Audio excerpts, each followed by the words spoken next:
Good morning. Hola.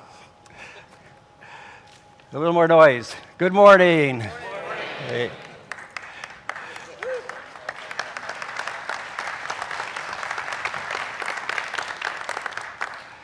So you were at someplace special today. Around the world, no place do more people get together to talk about the future of cities than here in Barcelona.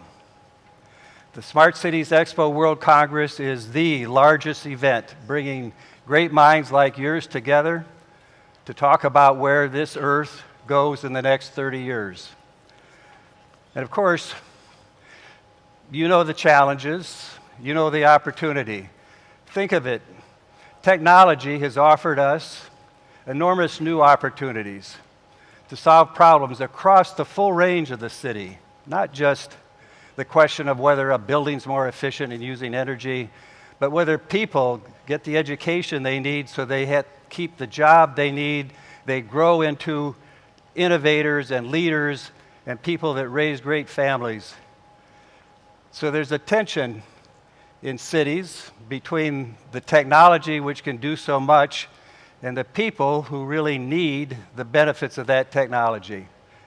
And bringing those two together is one of the essential questions of the 21st century. Because technology moves forward at a rapid rate, doing new things never imagined before, shifting economy, shifting opportunity, changing how we live. And people keep asking the question, am I better off or worse off based on what this technology did? So today and tomorrow, and as you work this week and as you go out into your life, I ask you the question to think about, what are you learning in the next 2 days that helps bring those two forces together, science and technology, in an urban environment with the people and citizens who we serve? There's many people you can learn from, and perhaps you have things to tell us. So raise your hand and be sure you're heard. But also check in with others who have ideas that may be far apart from yours but worth learning. That's the advantage, again, of being in a global environment where people from across the world join together to work on these problems. So it's an exciting time. You've walked through the trade show already. You've seen the expo. You know who's here. But step in, interrogate, listen, trade cards, build relationships, and enjoy this time. Now, the world moves in many ways at once. And last weekend, in fact, for many years, but last weekend especially, we feel the tensions of different cultures, of different ambitions, of those who are looking forward to the future, those who are angry about the future. So I'd ask that we take a minute of silence to remember those in Paris and Beirut and across the world who suffer and will probably suffer more in the future. And let's give them respect for their loss and in their memory. So one moment together.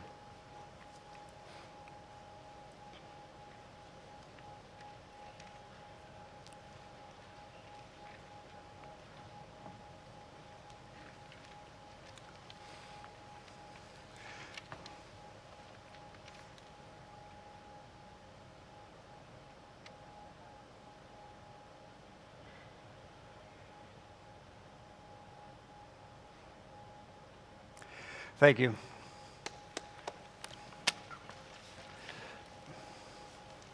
So, before we start we have 4 keynote speakers. Before we start today's keynote speeches, I do want to just say a moment to congratulate the team, and they know who they are, that helps make this great Expo and World Congress take place. So, they're sitting here, they're amongst you, but they should be very proud, and I want to give them a round of applause for what you're about to see in the next 2 days.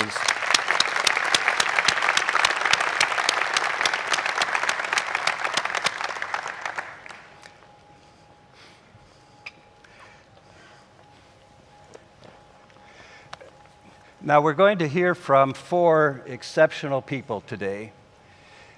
Each one has about 6 minutes, so they have to really compress what they're going to say. So understand, they could say a lot more about the subject. If they simplify, it's for your benefit, to make it quick and impressionable, not because they don't have more to say. Secondly, I set the stage with the tension between technology, and science, which has brought us so much, the movement in cities, 3 billion people moving to cities, this enormous potential, challenge, opportunity, with the question of people, citizens, what they gain. And there's this in between these two, we could call this governance, and that's what we're going to talk about this morning, is what is the governance?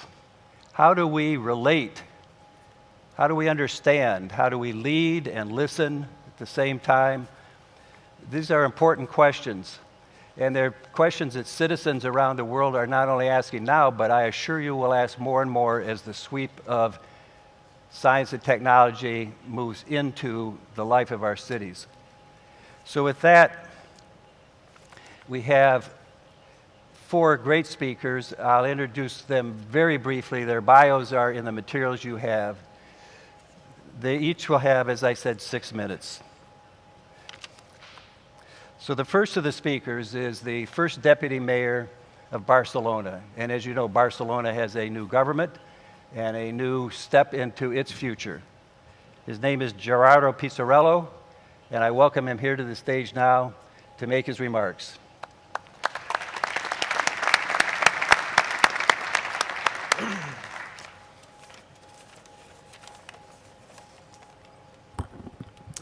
Good morning to everyone and welcome to Barcelona. Mr. Jerry MacArthur Hultin, Mr. Kelly Welsh, Mr. Hayri Baraçli, benvolgut Joan Clos. It gives me a great pleasure to welcome you to Barcelona. This is our first opportunity to meet most of you, and we hope to live up to your expectations as smart representatives of the capital of the smart cities today. As you may know, last May there was a change in the government of Barcelona. It was a political change based on the desires of a further democratization of the city, on the hope of equality of opportunities in each of the 73 neighborhoods of the city. Barcelona is a renowned city all over the world. Politicians, academics, companies, investors, visitors, social movements, look up its urban model. We live in a creative and dynamic city. However, it still has some important challenges ahead. In the next few days, we will be talking about the most advanced technologies applied to the governance of the cities. But we have to be aware that in the prosperous and creative Barcelona, we still have some neighborhoods where 70% of the population does not have access to internet. We cannot tolerate that. We cannot accept the inequalities between the 73 neighborhoods of the city. As the academia has shown us, inequality implies a weakened democracy, but also a weakened economy. We must sort this out.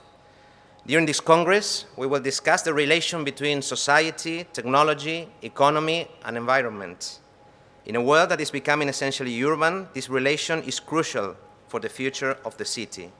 And above all, this relation must be at the service of a democratic and just city. When our fellow citizens decided to change the administration of the city council, they were asking for another way of governing the city. They were asking for another way of doing politics. The main aim of the Barcelona City Council is to build a democratic and just city which fosters common interest of its citizens. And this is closely related to smart cities. More specifically, this is closely related to the way in which we understand the meaning of smart cities. From our perspective, a smart city is a democratic city of open code that protects the public services and the public spaces. A city that promotes the collaborative economy and the public participation.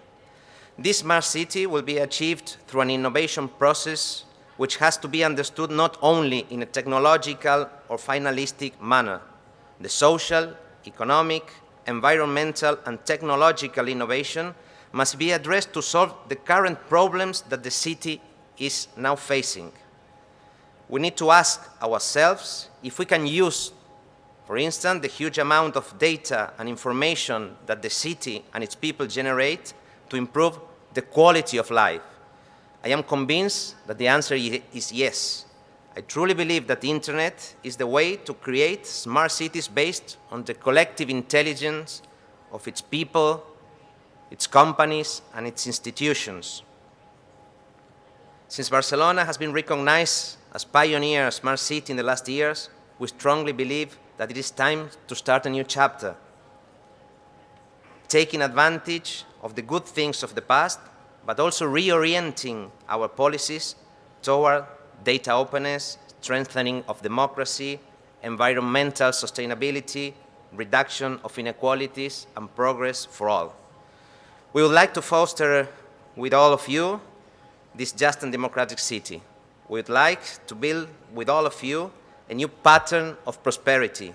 We are convinced that we can build an alliance between citizens, experts, companies, and institutions that are attending the Congress to face all these challenges together. Welcome again, enjoy Barcelona, and thank you very much.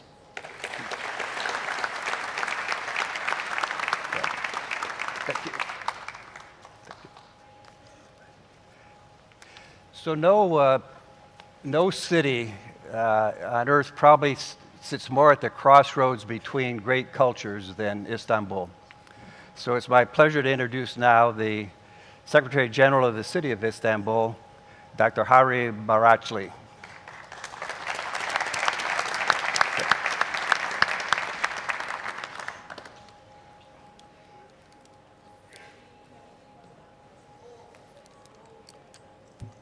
Sayın Başkan, değerli katılımcılar, hepiniz hoş geldiniz.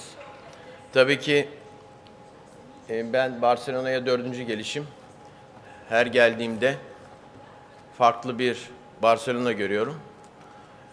Onun için de yeni belediye yönetimine de şimdiden başarılar diliyoruz. Tabii ki ben burada İstanbul'la ilgili bir sunum yapacağım. Ve 2016 yılında da Nisan ayında gerçekleşecek olan Expo'ya da sizleri davet ediyoruz.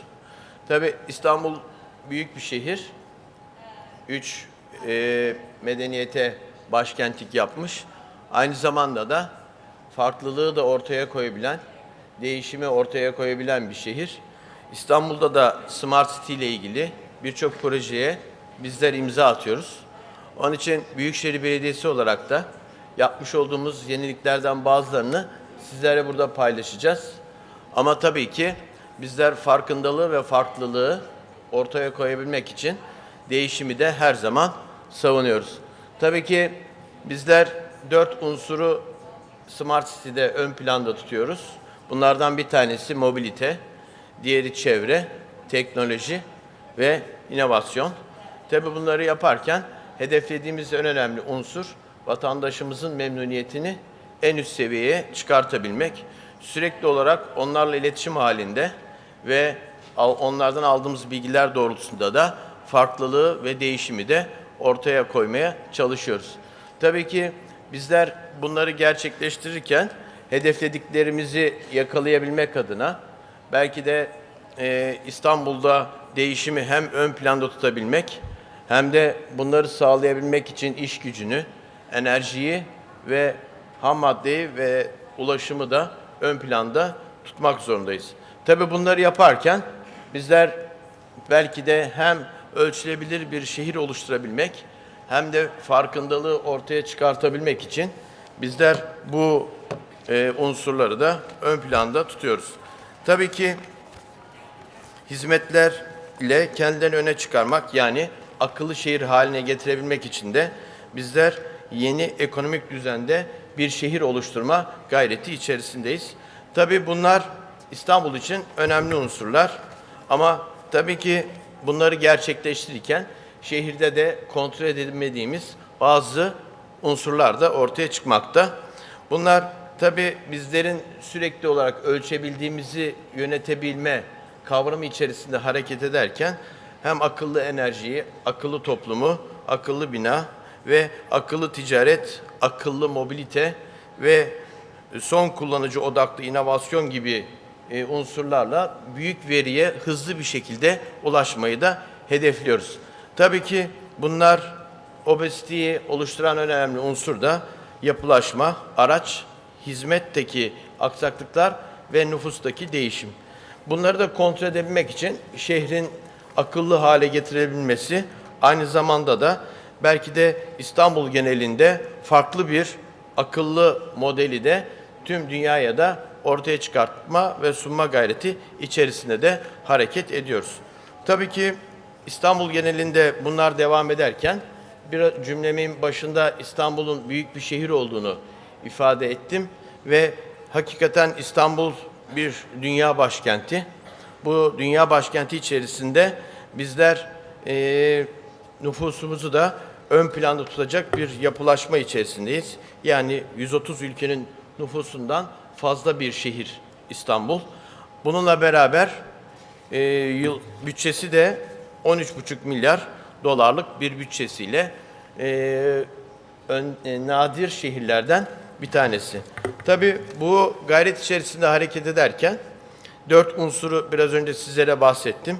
Tabii mobiliteyi takip ederken bizler entegrasyonu, akıllı uygulamaları ve sürdürülebilirlik ve verimlilik açısından ön planda tuttuğumuz bir mobilite anlayışı var ki bu da akıllı şehrin temelini oluşturmakta. Tabii çevreye çok önem veriyoruz. Arttırdığımız yeşil alanlarla İstanbul'da hem yaşanabilir bir kent ve emisyonu düşük bir şehir olma noktasında da sürekli olarak hareket etmekteyiz. Tabii bunları yaparken yeşil bölgelerin oluşturulması, emisyonların azaltılması ve aynı zamanda atık yönetimi gibi kavramları da bizler kendimize hedef haline getirmiş bulunmaktayız.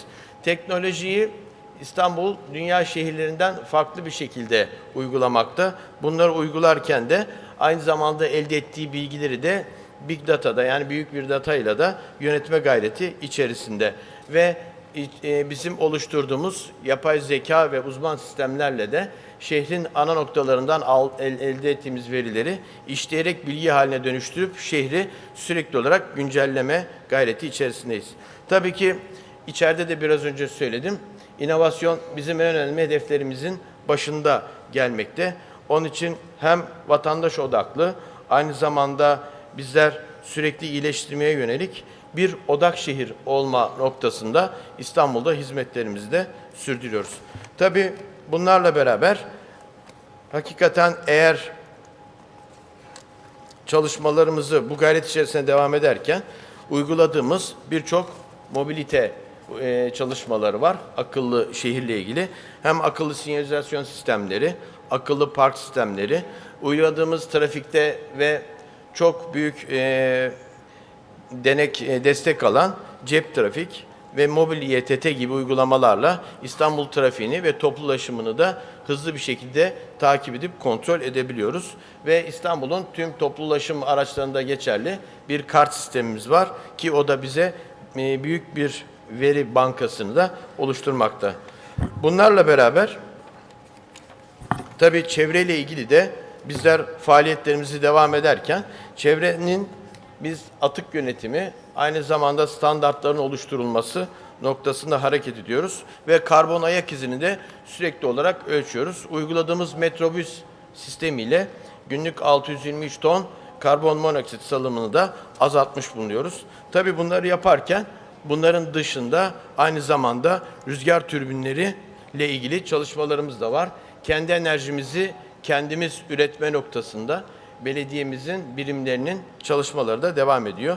Ve akıllı aydınlatma sistemiyle de hem enerji tasarrufunu hem de emisyon azaltma çalışmalarımız sürmekte. Tabii bunları yaparken bizler teknolojiyi ön planda tutuyoruz. Çünkü niye? Teknoloji bize büyük bir veriyi, Ar-Ge'yi ve kıyaslama yapma fırsatını ve yapay zeka oluşturma şansını da bize sunmakta. Tabii bunları yaparken ayrıca bir kent yönetimi merkezi çalışmamız var.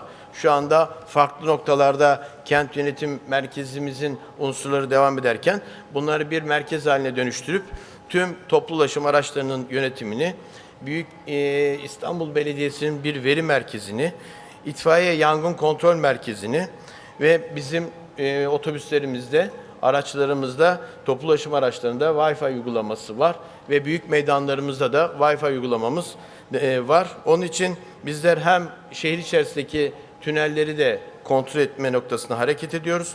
Trafik kontrol merkezimiz ve şehir sensörleriyle de şehirdeki emisyonlarımızı da ölçüyoruz. Tabii bunları yaparken hedeflediğimiz unsur inovatif yaklaşımlar. İnovatif yaklaşımlar da hem vatandaş odaklı olabilmek hem de startupları desteklemek ve sürdürülebilir iyileştirmeyle de odak şehir olabilme noktasında da hareket ediyoruz. Birçok projelerimiz var. Biz tabii süremiz kısıtlı olduğu için bunlardan birkaçını burada sunuyoruz. Son yaptığımız çalışmada akıllı konteyner uygulamasıyla hakikaten örnek bir projeyi de ortaya çıkarttık. Tüm okullarda bu çalışmayı da başlatma hedefimiz var. Tabii ayrıca bizim İstanbul kartımız toplu ulaşım araçlarında kullanılırken bunları da elektronik para haline de dönüştürme gayreti içerisindeyiz. Tabii ki anlatacak çok şeyimiz var ama sizleri 2016 yılının Nisan'ında İstanbul'a bekliyoruz. İstanbul görülmesi gereken bir şehir ve akıllı şehrin bir hedef değil, bir inovasyon yolculuğu olmalı ve bu yolculuğun bir parçası olan Smart City'yi de 2016'da sizleri bekliyoruz. Ve tabii ki bu da İstanbul için ve Smart City düşüncesini savunan yöneticiler için İstanbul önemli bir merkez haline gelecek ümidiyle hepinize saygılar sunuyorum. Very good. So our next speaker is Kelly Welsh. He's the General Counsel of the U.S. Department of Commerce. And in the United States, the Department of Commerce is the organization which brings business into the global realm, both building it in America and building it around the world. Kelly? Thank you, and thank you to Feira de Barcelona for giving me the opportunity to speak at this week's Smart City Expo. Barcelona is a terrific location to bring so many innovators together to discuss smart cities. Under the leadership of Secretary Penny Pritzker, the Commerce Department has made fostering the digital economy central to our mission to promote innovation, economic growth, and jobs. Among other things, the bureaus at the Department of Commerce advised the Secretary and President Obama on internet policies, facilitate international trade, and develop research and standards to assist the digital economy. Today, I will talk briefly about the Obama administration's review of the extraordinary benefits and the importance of managing the risks to personal privacy from big data analysis. Second, I will talk about the Obama administration's recently announced Smart Cities innovations.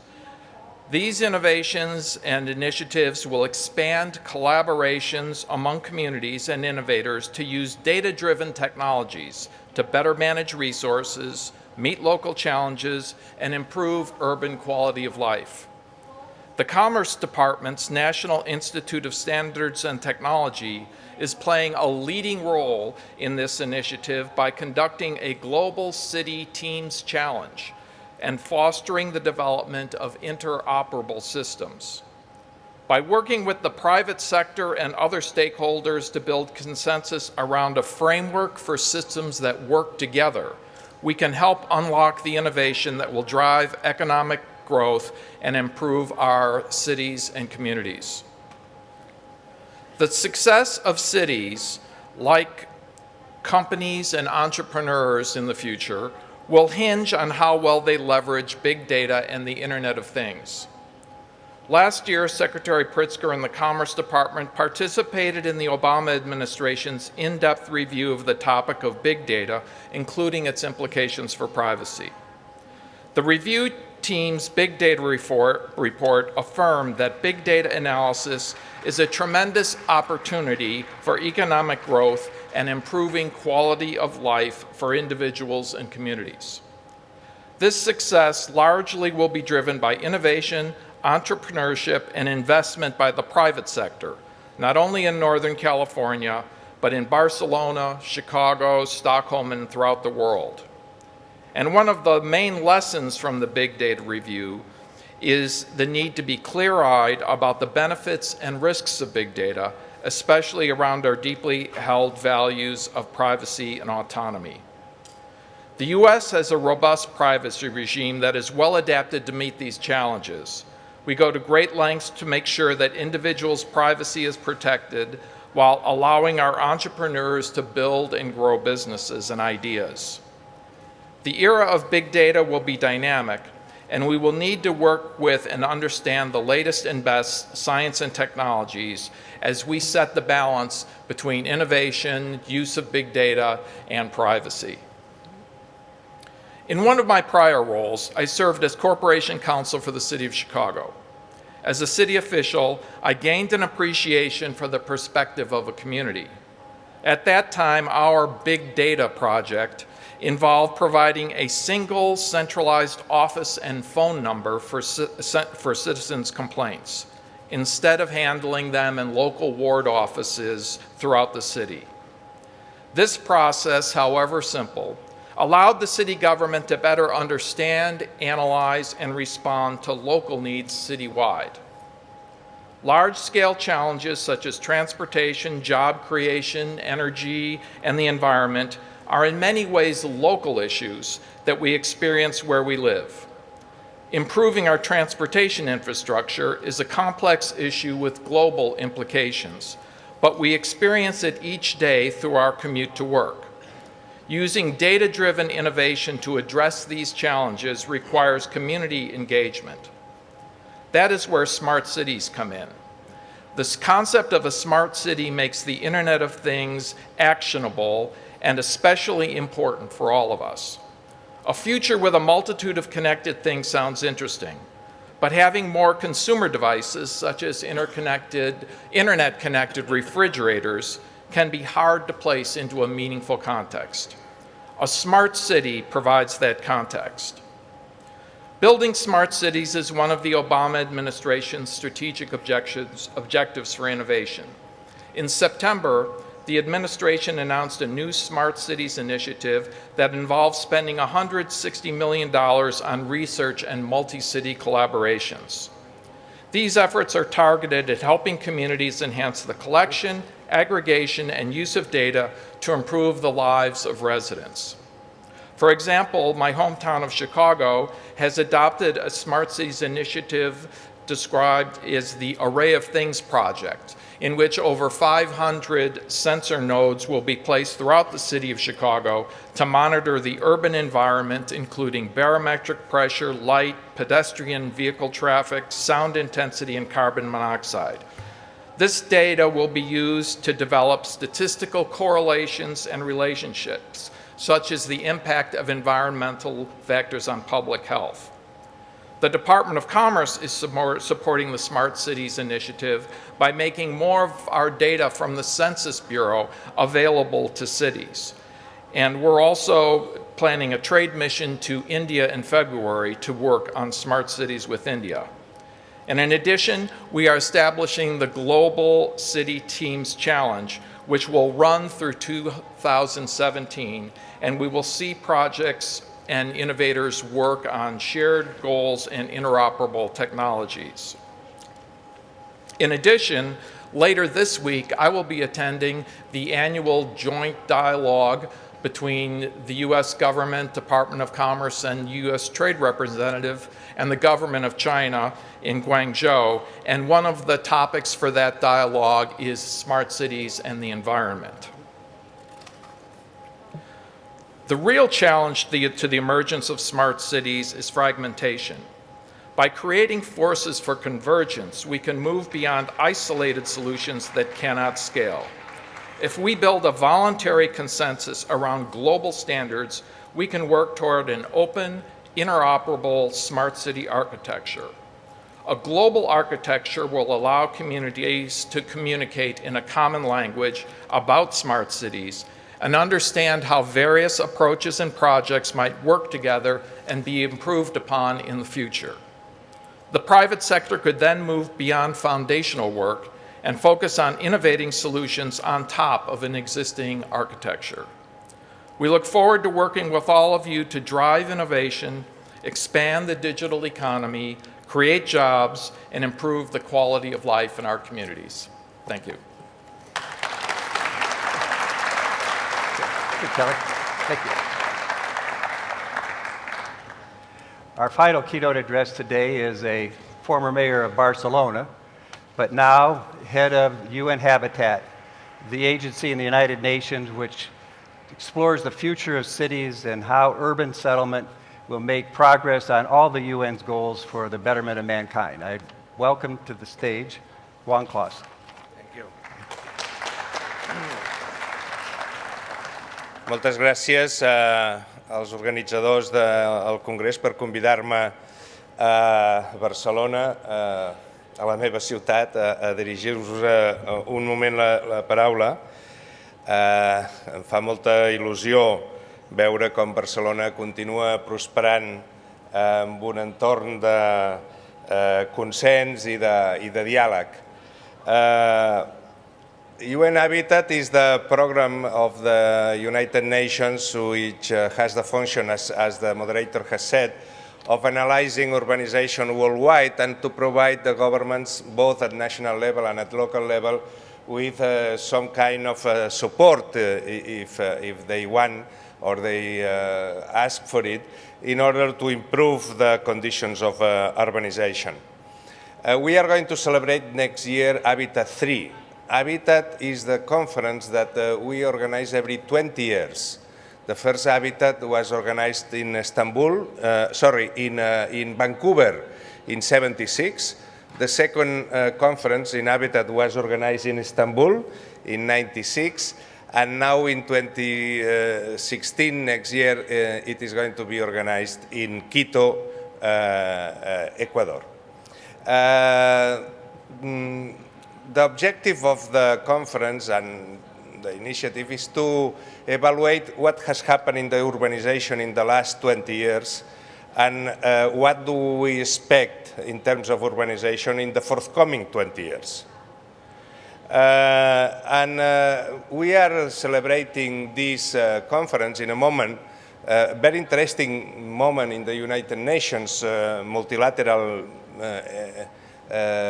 scenario par excellence, because this year, in 2015, we have approved just at the beginning of September the new development agenda, the 2030 Sustainable Development Agenda.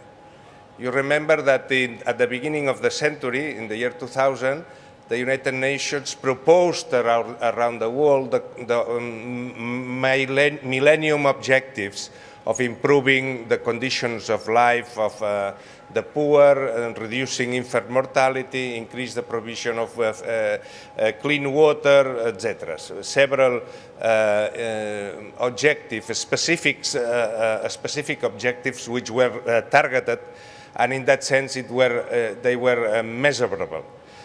We have done the evaluation now in 2015, as it was planned, and out of this evaluation comes this new agenda 2015-2030 about the new objectives of development.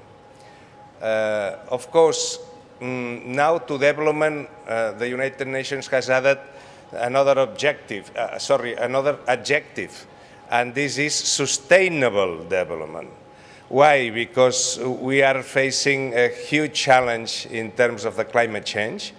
And climate change is the second big deal that we are involved in the multilateral conversation this year, because in just 3 weeks we are going to have the COP21, the meeting in Paris about climate change, where we expect an agreement about climate change after quite a number of years where it has been a lot of talks but not agreements. And we need an agreement in terms of climate change. The sooner the better, because the CO2 emissions and the other greenhouse gases are increasing, and that is a problem. Yeah? Although there's a lot of talk about the efforts that one does, the other also tries, etc. Then the real fact is that the emissions to the atmosphere, instead of diminishing, are still growing. And if we don't act in a concerted mode at global level, planetary level, the risk of the climate change the associated risks to climate change, they are just going to increase. Even, it seems that what perhaps we will agree in Paris is that we will strike a deal saying that we compromise, all the governments of the planet, they compromise to limit the increase of the planet temperature to only 2 degrees centigrades of the mid-temperature of the planet. But in order to reach this contention to the increase only to the 2 degrees, we need to do a huge transformation of the economy. Decarbonizing the economy, which now is very much placed in fossil fuels and carbon. Let's see what happens in Paris. Hopefully we will be reaching this agreement.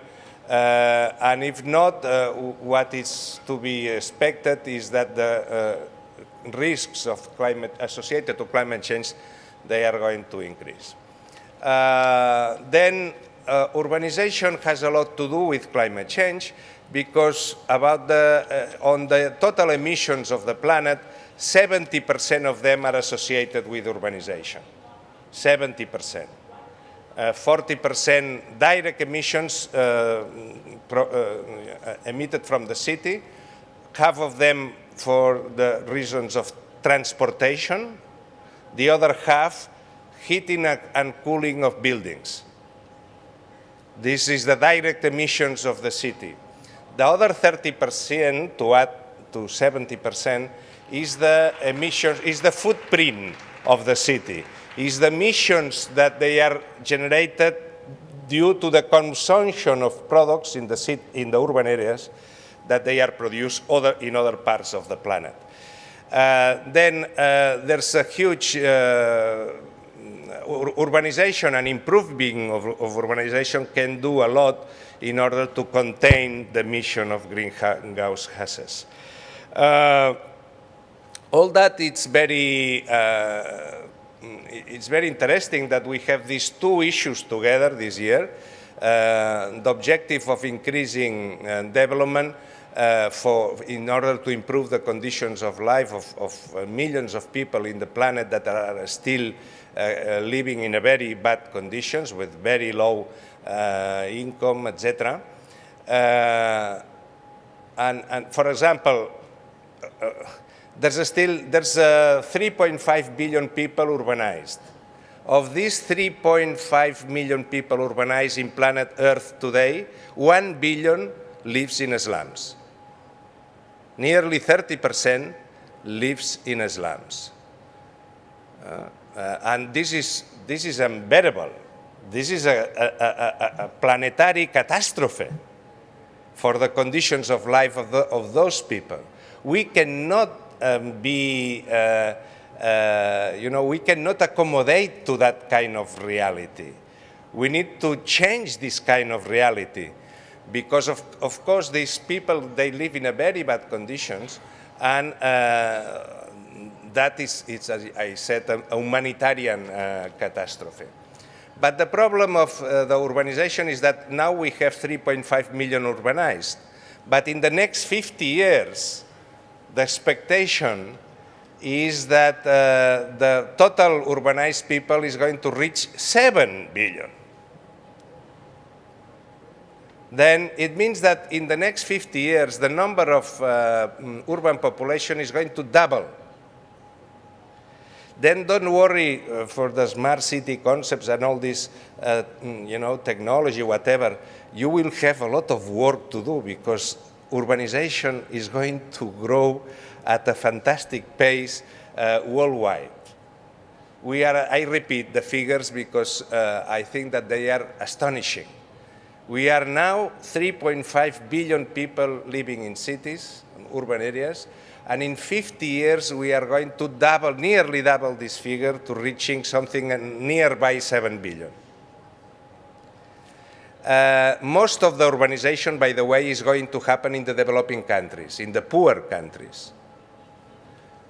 And that it's another challenge because in poor countries, there's no enough assets, there's no enough even knowledge, there's no enough human capital, financial capital, technological capital in order to conduct in a prosperous and positive manner this process of urbanization.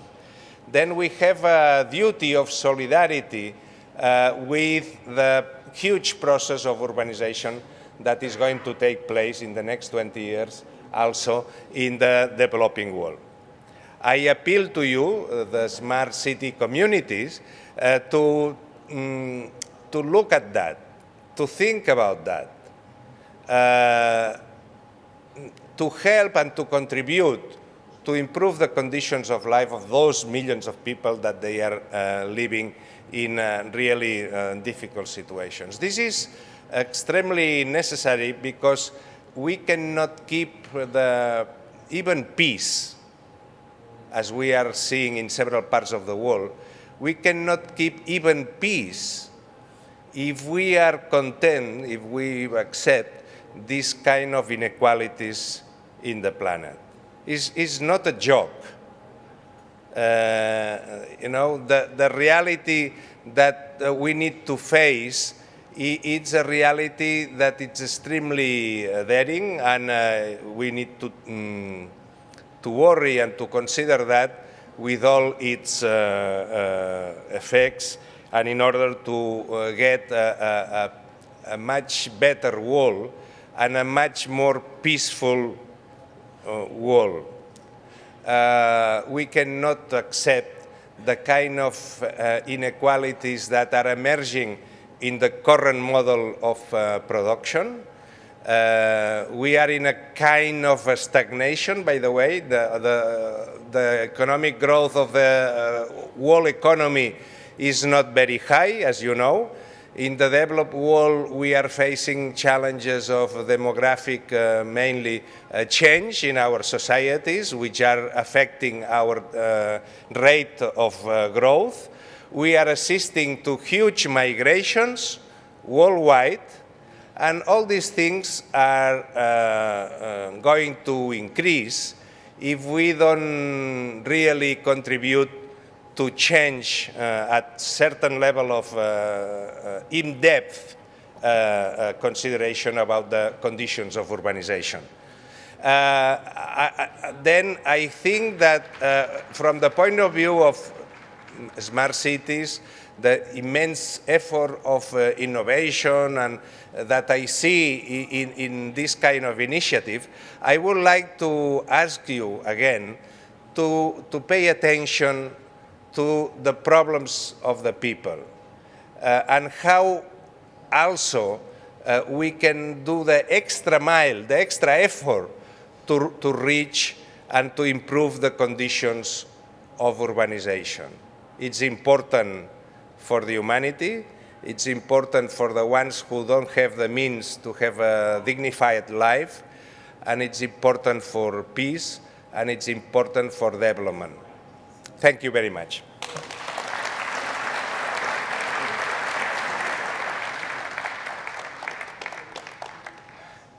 So a good beginning. You've heard from two great cities, how they're attempting to use technology and smart to govern and to help citizens have full lives. You've heard from a leader of a national government, how its role in cities and the future of cities is being played out. And now you've heard from Joan Clos about the whole global perspective from the United Nations view of what's important for cities. So thank you to each of the speakers for their time and for their great work, and continue to take your vitamins so you can continue to make cities better. Now to you, I have a sort of one closing thought as you head out this morning, and that's this. What Joan Clos and others have described today, this movement to cities, will never be repeated on this earth again. When those 3 billion people move into cities, we will be at a new point in life. We will have built cities which will have to last for a century. So you have the chance to set the terms of the next century. The ideas you create, the way you serve people, the way you engage will shape the world for the next century. So a lot's on your shoulders. On the other hand, you can make a real difference. It's a unique time in history to be here, and I would encourage you, make use of every talent you can find here. Enjoy the next 2 days, and I'll see you on the floor and love to hear your ideas. And thank you again to the speakers. Good work. Set the stage. Yeah. Thank you. Kelly, good luck. Yeah.